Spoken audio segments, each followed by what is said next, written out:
The dining room smelled like roasted garlic and wine when my brother brought his fiancée home for the first time. My mother had set the table with the good china, the kind she only used when she wanted to impress someone. I had barely taken my seat when my father raised his glass. "And this," my mother added with a tight smile gesturing toward me, "is our unemployed daughter." A few soft laughs circled the table. My brother didn't correct her. He leaned back in his chair amused. "Still figuring things out?" his fiancée asked kindly, tilting her head toward me. Before I could answer, my mother cut in. "Oh, let's not get into that," she said quickly. "Don't embarrass us." Embarrass us. The phrase landed lightly in the room, almost playful, but the message beneath it was familiar. I had heard variations of it for years. I picked up my glass of water and smiled. "No worries," I said evenly. My brother smirked. "She's in between things," he added, as if offering context improved the narrative. In between things. The conversation moved on, but I felt the familiar tightening in my chest, not anger, not even surprise. Just recognition. They were presenting a version of me that fit neatly beside his success. What they didn't know was that I had already signed the contract. And the timing of that dinner wasn't coincidence. My brother has always been introduced with a title: Senior Vice President, Lead Strategist, Head of Acquisitions. My parents recite his resume the way some families recite grace before dinner. When he walks into a room, my mother straightens slightly, as if she's standing beside a trophy she helped polish. My father references his latest deal before anyone has asked. There is pride in their tone, but also relief, proof that one of their children followed the script perfectly. He did everything in order. Business school, corporate ladder, investment portfolio, engagement to someone equally impressive. His life is clean, linear, marketable. I chose differently. After college, I declined the safe offers and stepped into a consulting role that didn't fit neatly into family conversations. I moved between projects, worked with startups, signed contracts that required confidentiality. My income fluctuated. My titles were temporary. My work wasn't easily summarized in one sentence. So they summarized it for me. "She's still figuring things out." At holidays, when relatives asked what I was doing, my mother would wave her hand dismissively. "She's exploring." Exploring. My brother's path was described as trajectory. Mine was described as wandering. No one asked what I was building. They asked when I would settle. I learned to answer vaguely. To nod. To let the narrative settle over me like dust. It was easier than correcting them. But favoritism doesn't always look like cruelty. Sometimes it looks like default admiration. Automatic assumption. The quiet belief that visibility equals value. At that dinner, when my mother introduced me as unemployed, it wasn't spontaneous. It was consistent.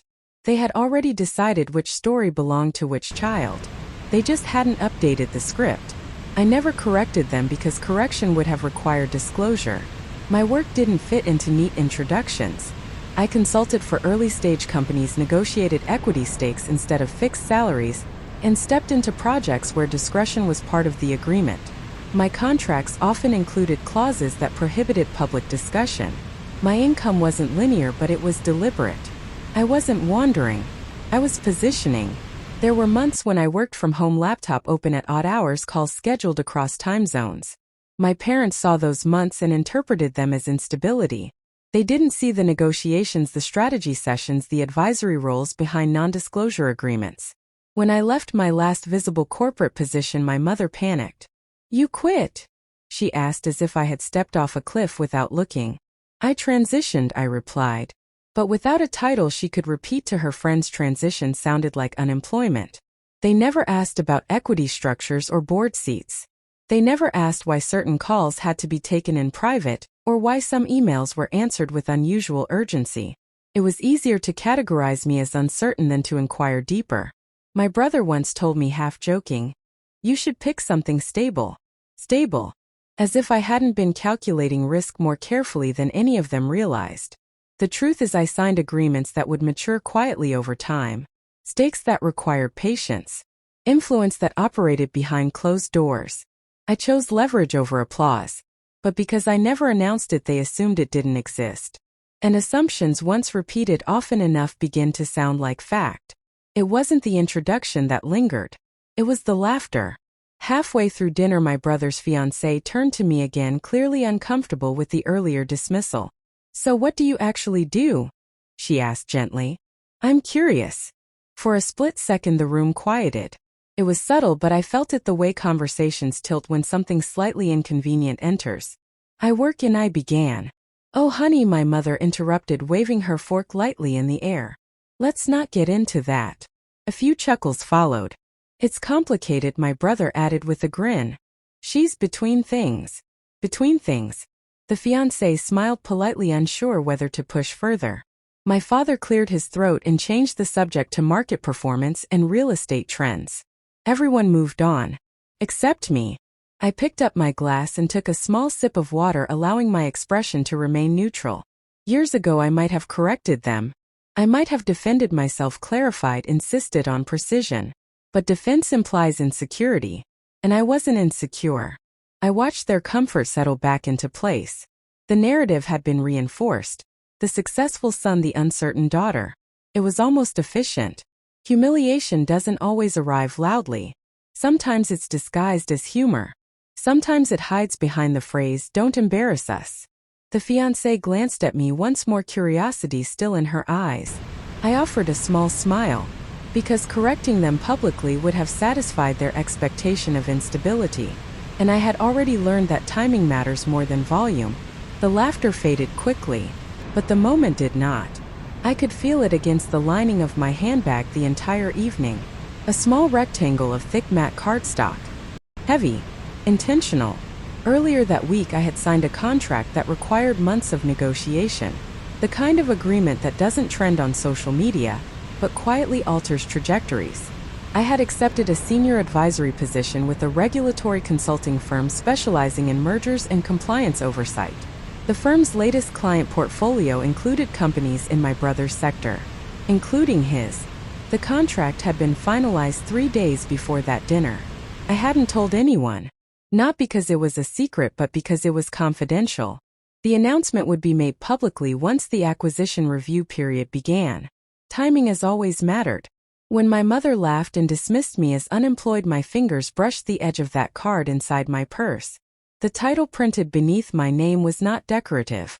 It carried authority. It carried access. Senior Strategic Compliance Advisor.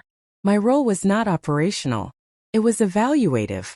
I would be reviewing financial disclosures, governance structures, and risk exposure across multiple firms in the region. My brother's company was currently preparing for a partnership that required regulatory clearance. Clearance that would pass across my desk. The irony wasn't dramatic. It was precise. They believed I was between things. In reality, I had just stepped into the room that defines whether things move forward at all. I didn't take the card out. I didn't need to. Power doesn't require display to exist. It requires patience. And patience is most effective when others underestimate you. I let them speak about growth projections and investment returns. I let my brother describe his upcoming expansion as if the path ahead were smooth. The business card stayed where it was. But it shifted the weight of the evening entirely. Because sometimes the person being introduced as irrelevant is the one holding the quietest leverage in the room. I hadn't been unemployed. I had been transitioning. 3 months before that dinner, I stepped away from my last visible corporate role. It was a stable position, recognizable, easy to summarize in conversation. My mother liked that job because she could explain it to her friends. What she didn't know was that I left intentionally. The regulatory firm had approached me quietly. They needed someone who understood both startup structures and corporate compliance from the inside. The role required discretion from the beginning. Preliminary negotiations were covered under a non-disclosure agreement before I even signed the formal contract. I couldn't mention the acquisition reviews. I couldn't list the companies under evaluation. I couldn't even announce the position until the first round of filings was complete. Silence wasn't weakness. It was requirement. The gap between roles looked like instability from the outside. My LinkedIn profile hadn't updated yet. My schedule appeared flexible. To someone measuring worth by visible employment, it was convenient to assume I had nothing. In reality, I was in briefing calls at odd hours, reviewing draft disclosures, analyzing capital structures. I left the visible job because it limited my leverage. I accepted the confidential one because it expanded it. When my brother joked that I was between things, he wasn't entirely wrong. I was between visibility and authority, between explanation and impact, between being introduced lightly and being consulted formally. The NDA meant I couldn't correct them at dinner. But strategic silence is different from defensiveness. They interpreted my silence as absence. It was timing, and timing in regulatory environments decides outcomes.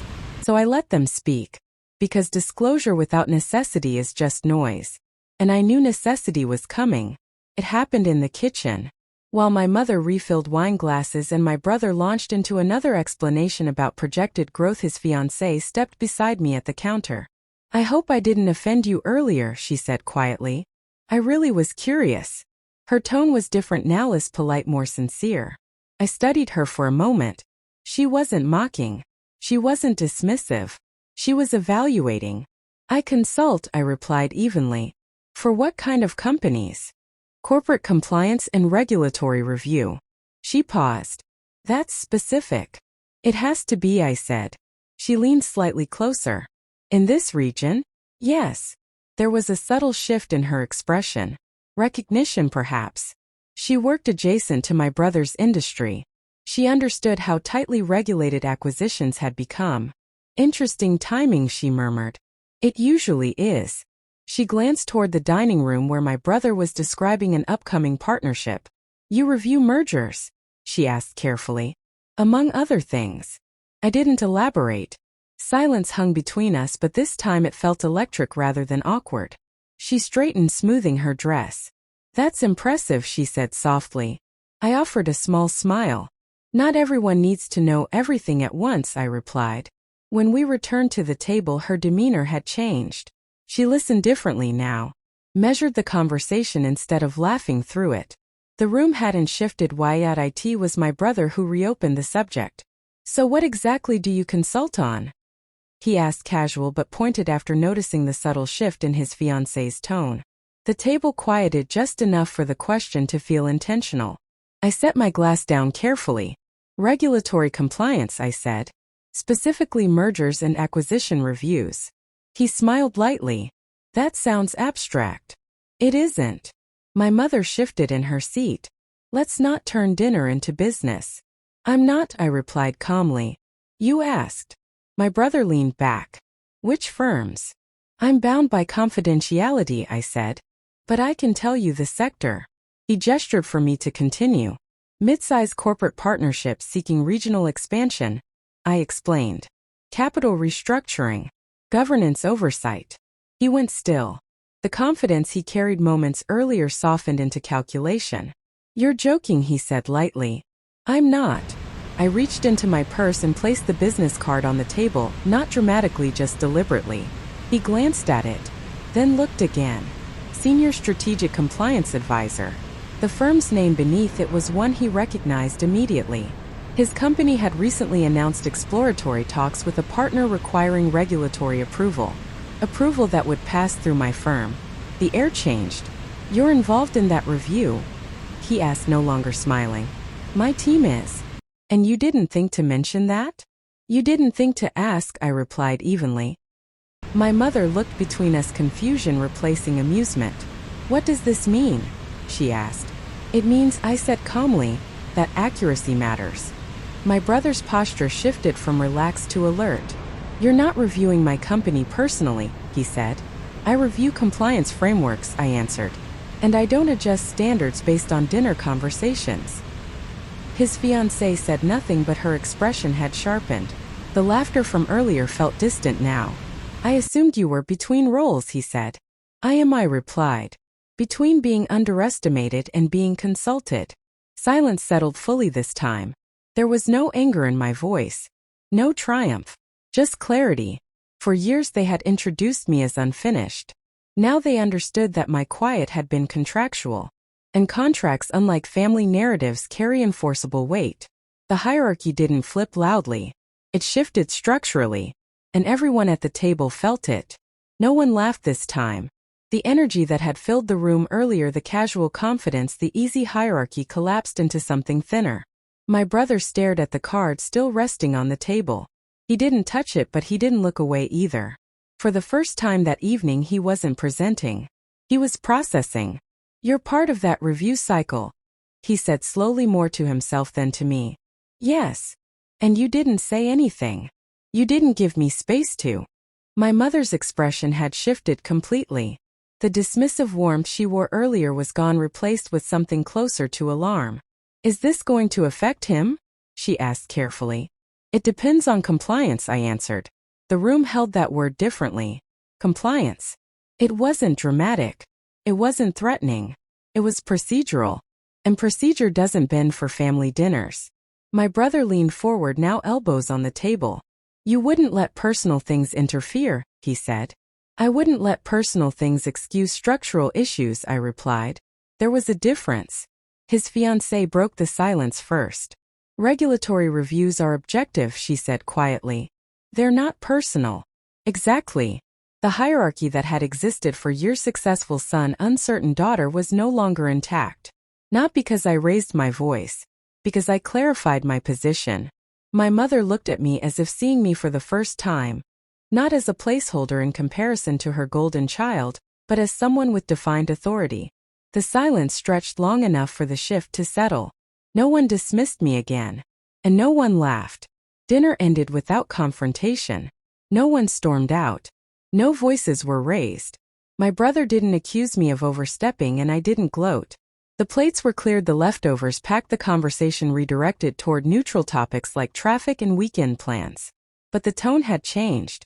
My brother no longer spoke with the automatic assumption that his path was insulated.